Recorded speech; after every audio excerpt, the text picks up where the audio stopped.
ഇന്റലിന്റെ കാര്യം എല്ലാവർക്കും അറിയാവുന്നതാണ്. ഇടയ്ക്കിടയ്ക്ക് സോക്കറ്റ് മാറ്റുന്ന ഒരു രീതിയാണ് ഇന്റലിനുള്ളത്. ഈ സോക്കറ്റ് മാറ്റിക്കഴിഞ്ഞാലും ഒരു 10-20 വർഷമായിട്ട് അവർ LGA സോക്കറ്റ് തന്നെയാണ് യൂസ് ചെയ്യുന്നത്. LGA സോക്കറ്റ് എന്ന് പറയുന്നത് നമ്മുടെ മദർ ബോർഡിലായിരിക്കും പിൻസ് വരുന്നത്, പ്രോസസ്സറിൽ പിൻസ് ഒന്നും വരുന്നില്ല. PGA സോക്കറ്റ് വെച്ച് നോക്കുമ്പോൾ LGA സോക്കറ്റിൽ കുറേ അധികം പിൻസും കൂടി അഡീഷണൽ ആയിട്ട് വരുന്നുണ്ട്. അതുകൊണ്ട് AMD പോലും ഇപ്പോൾ LGA സോക്കറ്റിലോട്ട് ചേഞ്ച് ആയി. PGA സോക്കറ്റ് വെച്ച് നോക്കുമ്പോൾ LGA സോക്കറ്റിലുള്ള ഒരു പ്രോസസ്സർ ഇൻസ്റ്റാൾ ചെയ്യാൻ കുറച്ചുകൂടെ എളുപ്പമാണ്. കാരണം ബെൻഡ് ആകാൻ ചാൻസ് ഉള്ള പിൻസ് എല്ലാം മദർ ബോർഡിൻ്റെ സോക്കറ്റിലാണ് വരുന്നത്. ഇത് കുറച്ച് പ്ലെയിൻ സർഫസ് ആണ്.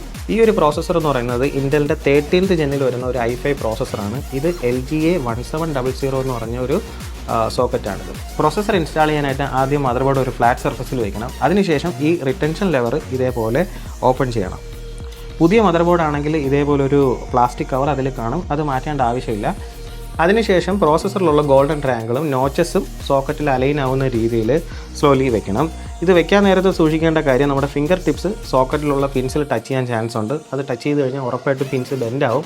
അത് വരാതിരിക്കാൻ നോക്കണം. അതിനുശേഷം സോക്കറ്റ് കറക്റ്റായിട്ട് സീറ്റായെന്ന് ഉറപ്പ് വരുത്തിയതിന് ശേഷം ഈ ഒരു റിട്ടൻഷൻ ലെവർ പഴയതുപോലെ ക്ലോസ് ചെയ്യണം. ക്ലോസ് ചെയ്യുന്ന സമയത്ത് ഈ ഒരു പ്ലാസ്റ്റിക് പ്ലേറ്റ് തെറിക്കാൻ ചാൻസ് ഉണ്ട്.